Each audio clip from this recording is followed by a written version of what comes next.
And this is what I don't understand. My brother just had a headlight out in Deerfield,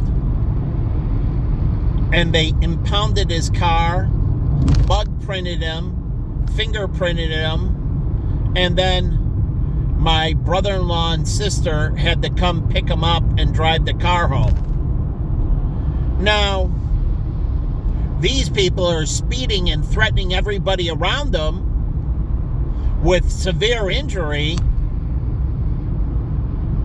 and I don't get it. They don't get locked up. Their car doesn't get impounded.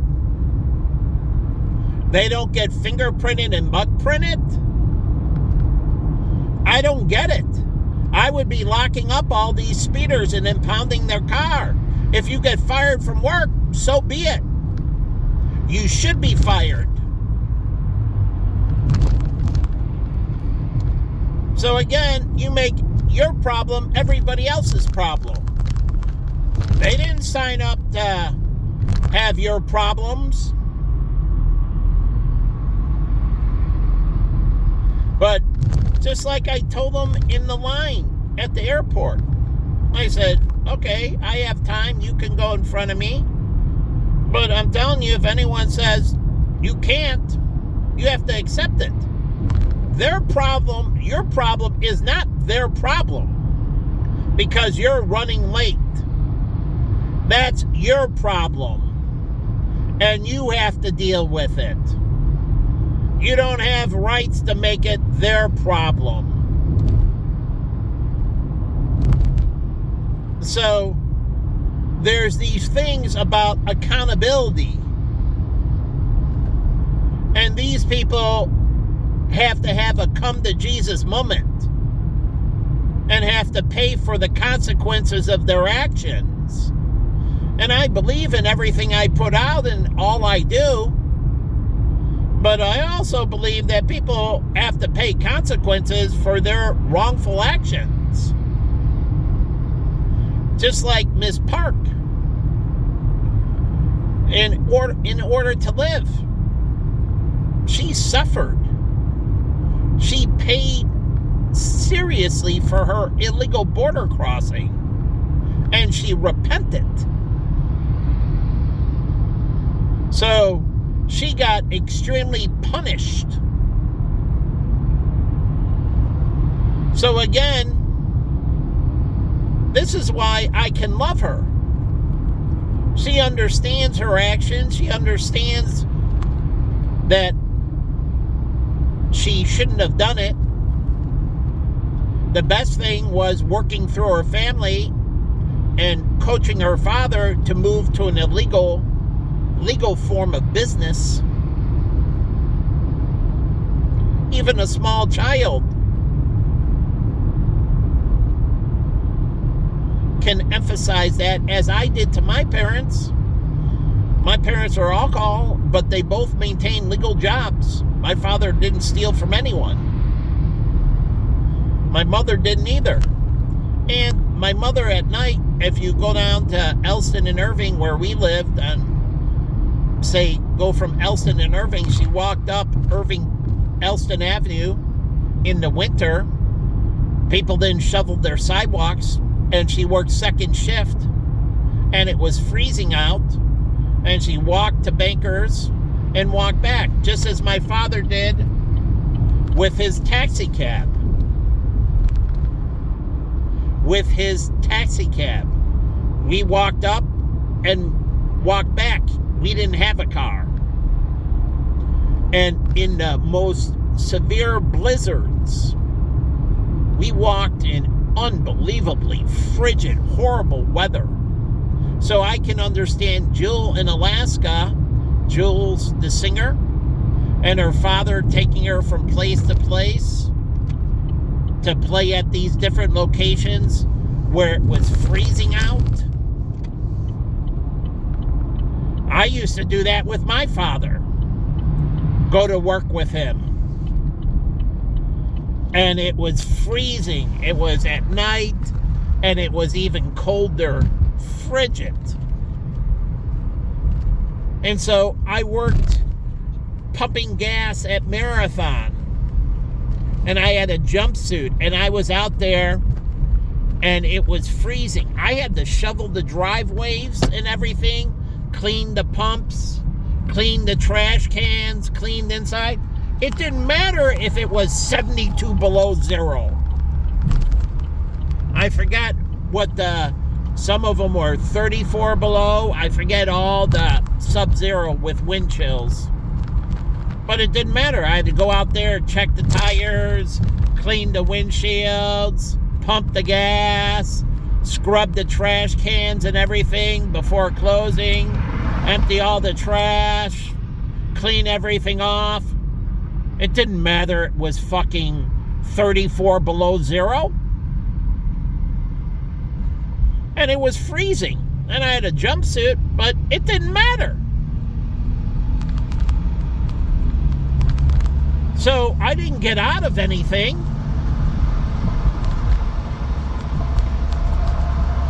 But you assault me all the time, and then you get away with it. It's fucking disgusting. So I don't get it. I had to clean the bathrooms at Marathon too. I scrubbed the toilets there at Shell, at Old Orchard Shell, at Crawford Shell. So at Walls Brothers. So I had to clean toilets and urinals and mop floors. As a child, as I did in the Park District, I was the one who mopped the wrestling mats. At 6 years old, I was mopping all the wrestling mats before we folded them up after practice. So every time at the end, we would mop all the mats. Well, me. And I would pick up all the baseball bats in the middle of the winter and everything. So I did this all for free, and eventually in 7th grade I got paid.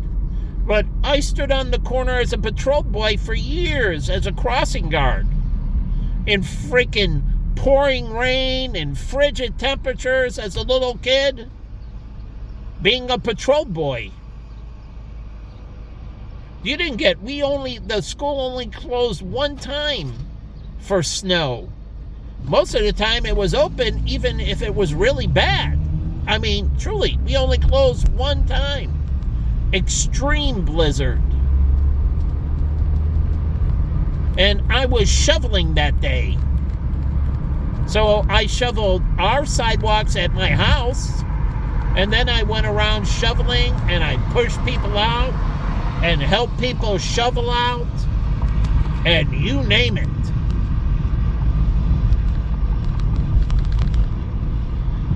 But we're not then. Back then, they didn't have these abilities to organize plowing and many other things.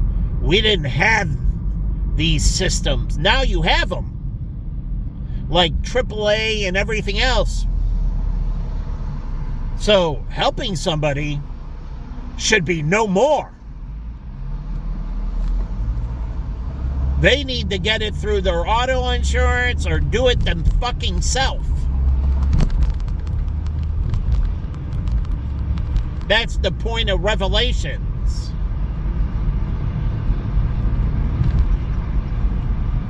And so you start taking responsibility for everything. No assistance.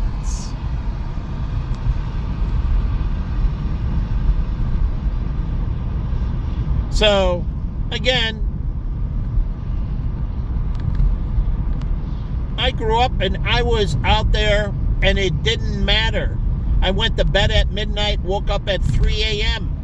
Fucking huge cart of papers, yellow cart, thank God. And yeah, it was big, bright, and yellow, but most people were home sleeping. So very few cars did I run into because I pushed the cart down the middle of the street.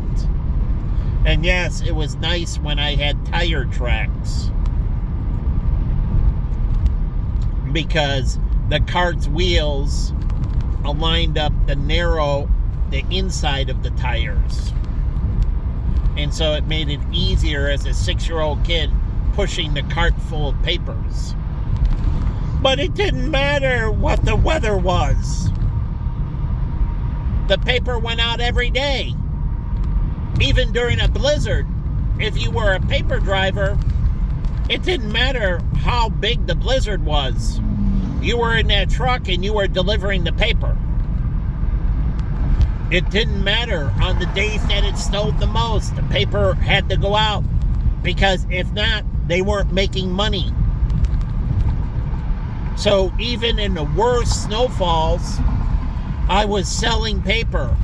When the school was closed, I was out there pushing the cart, delivering the papers, selling the papers.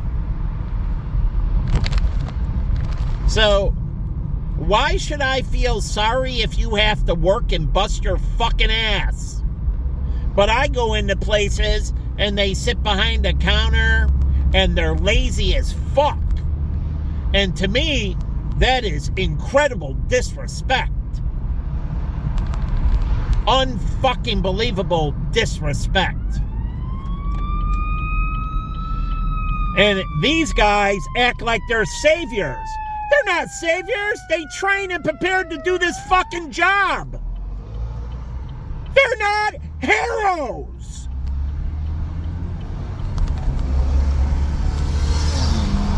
They are not heroes.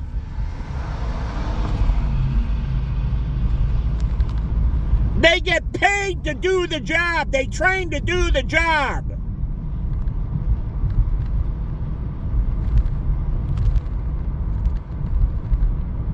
The definition of hero is somebody that does something beyond and above without compensation or recognition.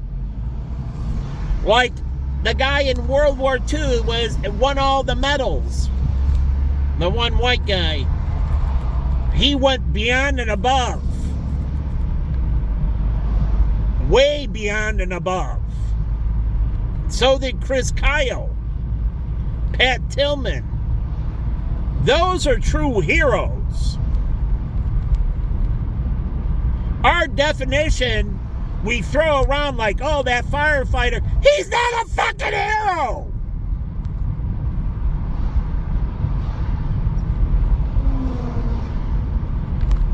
So again, most military people are not heroes. They get paid to do a job. A hero is somebody that goes beyond and above, like Clark Kent. He's the main reporter and everything else. Then he goes beyond and above as Superman. And he doesn't get paid for it. He does it out of righteousness and goodness. Those are heroes.